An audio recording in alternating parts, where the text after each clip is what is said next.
జాగా ఇచ్చేలే ఊర్లో ఎవరూ లేదు.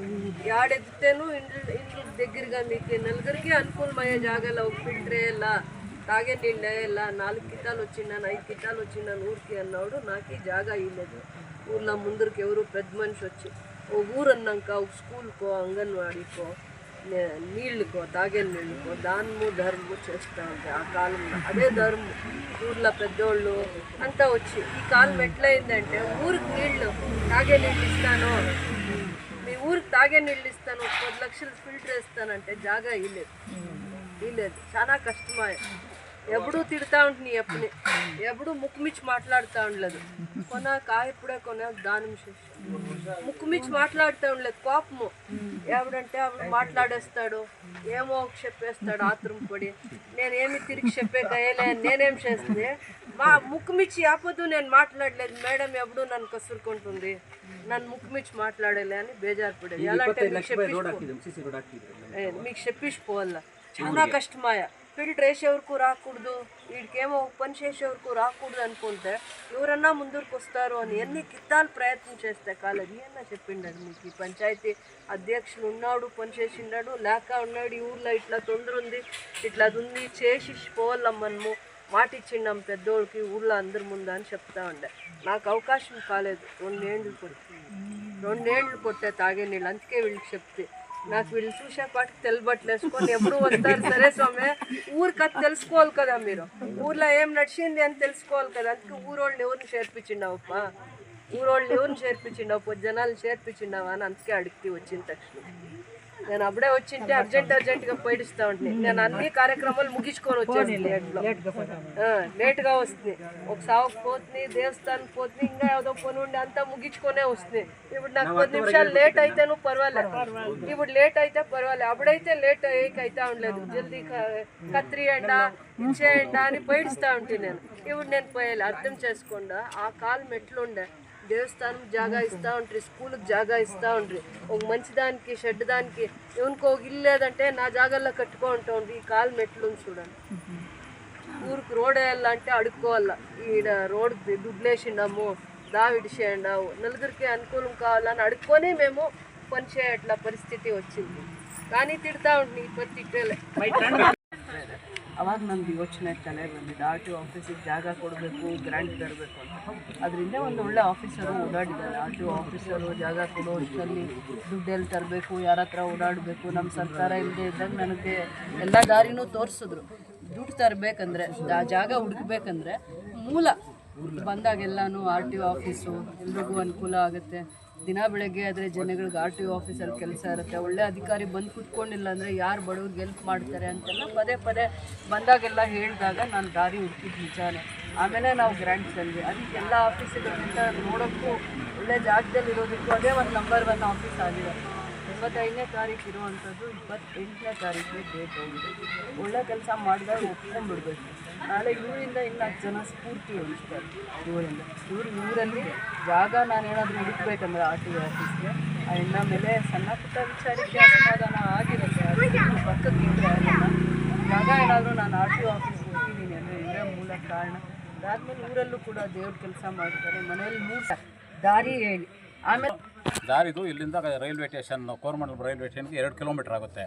ಪೆದ್ದಪಲ್ಲಿವರೆಗೂ ಅವರು 470 ಮೀಟ್ರನೋ ಹೇಳಿದ್ರು. ಅಲ್ಲಿವರೆಗೂ ಇದು ಮಾಡಿದ್ವು. ನೆಕ್ಸ್ಟ್ ಬರೋದು ಮುಂದಕ್ಕೆ ಹಾಕ್ತೀವಿ ಅಂತ ಹೇಳಿದ್ದಾರೆ. ಆಮೇಲೇನು ಆ ದಾರಿನೂ ನಮ್ಮ ಇತಿಮಿತಿಗೆ ಬಂದರೆ, ನನ್ನ ಕ್ಷೇತ್ರ ವ್ಯಾಪ್ತಿಗೆ ಬಂದರೆ ಅದು ಪ್ರಪೋಸಲ್ ತಗೋತೀವಿ. ನನಗೆ ಮಾಹಿತಿ ಇರಲಿಲ್ಲ. ಹೇಳಿ ಅಣ್ಣ ಹೆಸರು ಹೇಳ್ಬಿಟ್ಟು ಅದು ಇದಕ್ಕೆ ಬರುತ್ತೆ. ಯಾವುದು ಬಂಗಾರಪೇಟೆ MLAಗೂ ಬರುತ್ತೆ. ಆ ಕಡೆ ರಸ್ತೆ ಮಾಡ್ತೀವಿ ಅಂತ ಹೇಳಿರೋದು.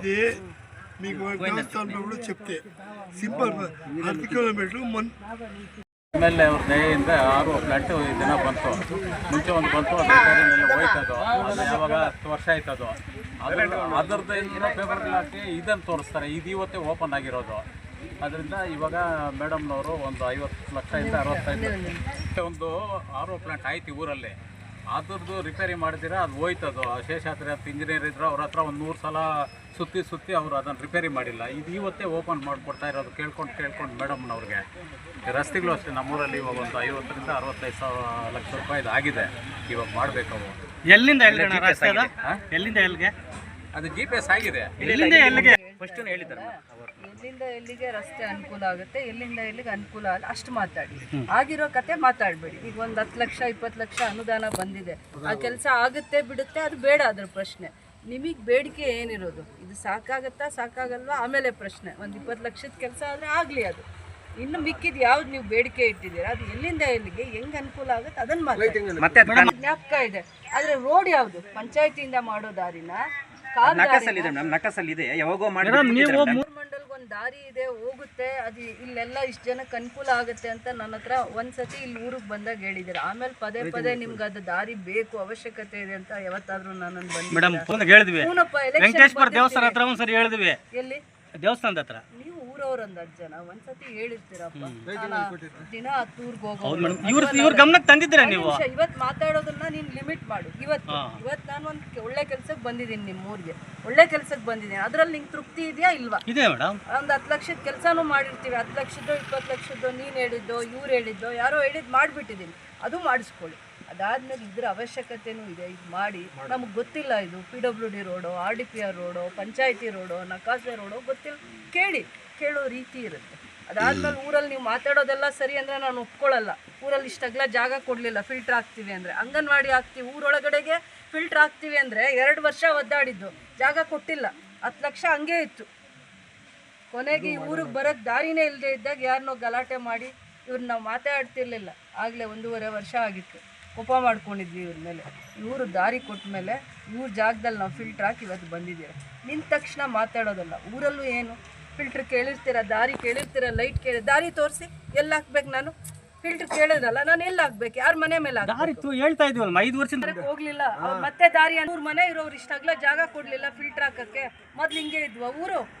ಮೊದ್ಲು ಅಂಗನವಾಡಿಗೆ ಜಾಗ ಕೊಡ್ತಾ ಇರ್ಲಿಲ್ಲ, ಮನೆ ಹತ್ರ ಸ್ಕೂಲ್ ಕಟ್ಕೊಳಕ್ ಜಾಗ ಕೊಡ್ತಾ ಇರ್ಲಿಲ್ಲ, ದೇವಸ್ಥಾನ ಕಟ್ಕೊಳಕ್ ಜಾಗ. ಈಗ ಹಂಗೆ ಇದ್ದೀರಾ ನೀವು? ಹಂಗೆ ಇದ್ದೀರಾ ನೀವು? ಅದಂತ ತೊಂದರೆ ಏನಿಲ್ಲ. ಇವಾಗ ರಸ್ತೆ ರಿಪೋರ್ಟ್ ತಗೊಳ್ರಿ, ಫೋಟೋ ಹಾಕೊಂಡು ನಾನು ಕೊಡ್ತೀನಿ. ಅವರ ಅಮೃತ ಹಸ್ತದಿಂದ ಇವತ್ತು ಆರೋ ಪ್ಲಾಂಟ್ ಉದ್ಘಾಟನೆ ಮಾಡಿದ್ದಾರೆ. ಆಡಳಿತ ಮಂಡಳಿ ಮತ್ತು ಶಾಸಕರ ಅನುದಾನದಲ್ಲಿ ಸುಮಾರು ನಮ್ಮ ಪಂಚಾಯತಿಗೆ 6 ಯೂನಿಟ್ಗಳು ಹಾಕ್ಕೊಟ್ಟಿದ್ದಾರೆ. ಒಂದು ಬೊಮ್ಮಂಡಳ್ಳಿ ಮತ್ತು ಕಗ್ಲಹಳ್ಳಿ, ಗೊರಚಿನಹಳ್ಳಿ, ಶಿವನಬಂಡಳ್ಳಿ, ಕಮಸಂದ್ರ, ಯರ್ನಾಗ್ನಹಳ್ಳಿ ಓಪನ್ ಆಯಿತು. ಅವೆಲ್ಲ ವರ್ಕ್ ನಡೀತಾ ಇದೆ.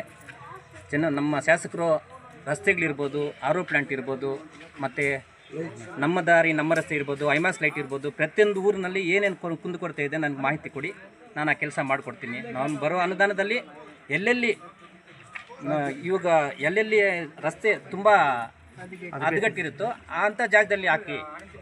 ಎಲ್ಲಂದ್ರೆ ಅಲ್ಲಿ ಹಾಕೋಕ್ಕಿಂತ ಫಸ್ಟ್ ಊರೊಳಗಡೆ ನೋಡಿ. ಮತ್ತು ಲಿಂಕ್ ರಸ್ತೆಗಳಿದೆ, ಅದಕ್ಕೂ ಅನುದಾನ ಮೇಡಮ್ನವ್ರು ಕೊಟ್ಟಿದ್ದಾರೆ.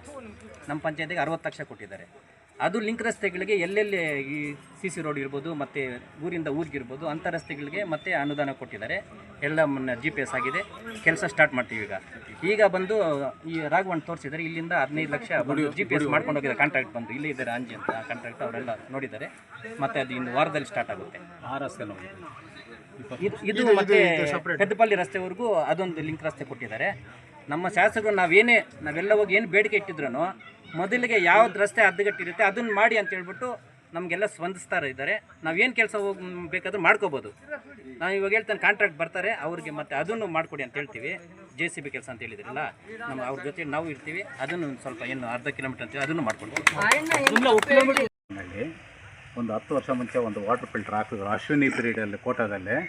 ಅದು ಬಂದುಬಿಟ್ಟು ಸರಿಯಾಗಿ ಮೇಂಟೆನೆನ್ಸ್ ಮಾಡಿದಿರ ಅದು ಯಾರೂ ಅದು ರಿಪೇರಿ ಮಾಡಿಲ್ಲ. ಅವಾಗ ಶೇಷಾದ್ರಿ ಇಂಜಿನಿಯರ್ ಇದ್ದರು, ಅವ್ರ ಹತ್ರ ಸುಮಾರು ಒಂದು 50-60 ಸಲ ಹೋದೆ ನಾನು. ಅವರು ಅದನ್ನು ರಿಪೇರಿ ಮಾಡಿಕೊಳ್ಳಲಿಲ್ಲ. ಆಮೇಲೆ ಮೇಡಮ್ಗೆ ಹೇಳ್ತಾ ಇದ್ದೆ, ಅದು ಹಳೇದು ತುಂಬ ಕಣ್ಣಮ್ಮಾಗೋಗಿದೆ ಮೇಡಮ್, ಅದು ಆಗೋದಿಲ್ಲ, ಹೊಸದು ಬೇಕು ಅಂತ ಹೇಳಿದ್ದೆ ನಾನು. ಆ ಹೊಸದು ಬಂದುಬಿಟ್ಟು ಇವಾಗ ಮೇಡಮ್ಮು ಒಂದು ಫಿಲ್ಟ್ರಿಗೆ ಸ್ವಂತ ಜಾಗ ಕೊಟ್ಟೆ. ಮೇಡಮ್ ಒಂದು ಫಿಲ್ಟ್ರ್ ಓಪನ್ ಮಾಡಿದ್ರು. ನಮ್ಮ ಹಳ್ಳಿಗೆ ಸ್ವಲ್ಪ ಕೆಟ್ಟದ ಎಲ್ಲ ದಾರಿಗಳು ಸರಿಯಾಗಿಲ್ಲದೆ ಇರೋದಕ್ಕೆ ಆ ಪೆದ್ದಪಲ್ಲಿ ರಸ್ತೆ, ಪಿಚ್ಚಳ್ಳಿ ರಸ್ತೆ, ಊರಲ್ಲಿ ಒಂದು 65 ಲಕ್ಷ ಸ್ಯಾಂಕ್ಷನ್ ಮಾಡಿದ್ದಾರೆ. ಇವಾಗೆಲ್ಲ ಇದೆಲ್ಲ ಈ 15 ದಿನದಲ್ಲಿ ಅದೆಲ್ಲ ಕೆಲಸ ಆಗುತ್ತೆ. ಮೇಡಮ್ ಇರೋವರೆಗೂ ನಮಗೇನು ಕಷ್ಟ ಇಲ್ಲ. ಏನು ಕಷ್ಟ ಇದೆ ಅಂತ ಇಂಥ ಡೆವಲಪ್ಮೆಂಟ್ ಕೆಲಸ ಬೇಕು ಅಂದರೆ ಇದು ಮಾಡ್ತಾರೆ. ಇದು ನೋಡಿ ಹಳೆ ಟ್ಯಾಂಕ್, ಇದು ಇಲ್ಲಿರೋದು ಹಳೆ ಟ್ಯಾಂಕು. ಅದಾದಮೇಲೆ ಹೊಸ ಟ್ಯಾಂಕ್ ಒಂದು ಜಾಗ ಕೊಟ್ಟೆ. 18 ವರ್ಷ ಮುಂಚೆ ಅಂಗನವಾಡಿಗೆ ಒಂದು ಜಾಗ ಕೊಟ್ಟೆ. ಇವತ್ತು ಕಟ್ಟಿದಂಗಿದೆ 1.5 ಲಕ್ಷ ಲ್ಯಾಂಡ್ ಆರ್ಮಿನವ್ರು ಮಾಡಿಕೊಟ್ರು ಅದನ್ನು. ಆಮೇಲೆ ಇದು ಅಂಗನವಾಡಿ ಆದಮೇಲೆ ಫಿಲ್ಟ್ರಿಗೆ ಜಾಗ ಕೊಟ್ಟಿದ್ದೀನಿ. ಪೂರ್ವಿಕರು ಸ್ಕೂಲಿಗೆ ಜಾಗ ಕೊಟ್ಟಿದ್ದಾರೆ. ಅದರಿಂದ ನಮ್ದು ಯಾವುದು ತೊಂದರೆ ಇಲ್ಲ. ಇವಾಗ ಮೇಡಮ್ಮು ನಮಗೆ ಒಳ್ಳೆ MLA ಸಿಕ್ಕಿದ್ದಾರೆ, ಒಂದು ಇದು ಮಾಡಿಕೊಡ್ತಾ ಇದ್ದಾರೆ. ಇನ್ನು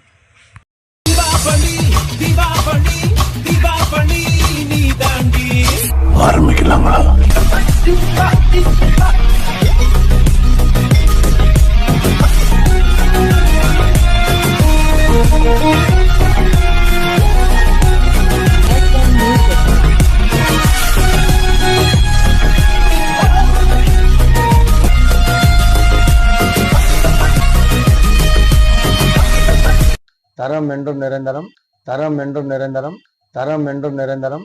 வாங்க.